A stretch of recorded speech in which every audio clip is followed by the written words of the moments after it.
رحمان بابا وایي چې په هر حال شکر وباسه اے رحمانه چې د دې نه دې بد حال شي بیا به څه کې.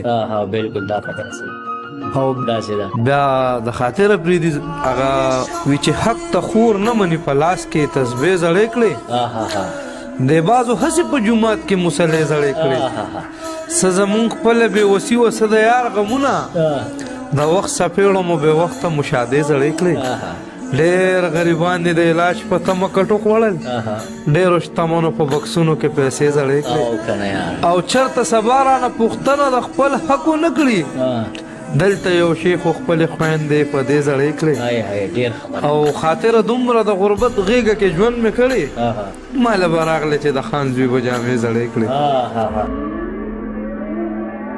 نا سلام نا کلام نا لیکل پیغام نا تیریگی سحر نا تیریگی مخار. ورب د دې نه به نه شرمېږې چې زه د غریب سړي زوی یم د دې باندې به نه شرمېږې چې زه د سختو نه تېرېږم.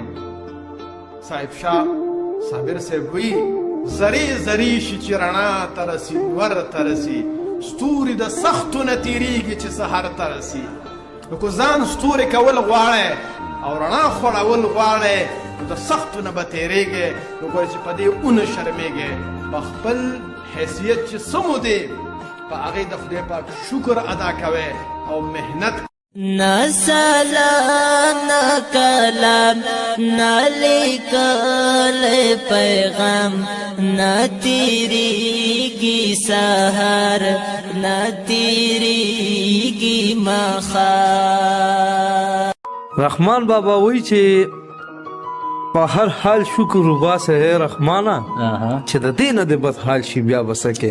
بالکل دا خبره صحیح او داسې ده. بیا د خاطره پرېږدي هغه وي چې حق ته خور نه مني په لاس کې تسبیح زړې کړې د بعضو هسې په جومات کې مصلې زړې کړې څه زمونږ خپله بېوسي وه څه د یار غمونه د وخت څپېړو مو بې وخته مشاهدې زړې کړې ډېر غریبان دي د علاج په تمه کټو خوړل ډېرو شتمنو په بکسونو کې پیسې زړې کړې او چېرته سبا رانه پوښتنه د خپل حق ونه کړي دلته یو شیخ خپلې خویندې په دې زړې کړې او خاطره دومره د غربت غېږه کې ژوند مې کړی ماله به راغلی چې د خان زوی به جامې زړې کړې. نا سلام نا کلام نا لیکل پیغام نا تیریگی سحر نا تیریگی مخار.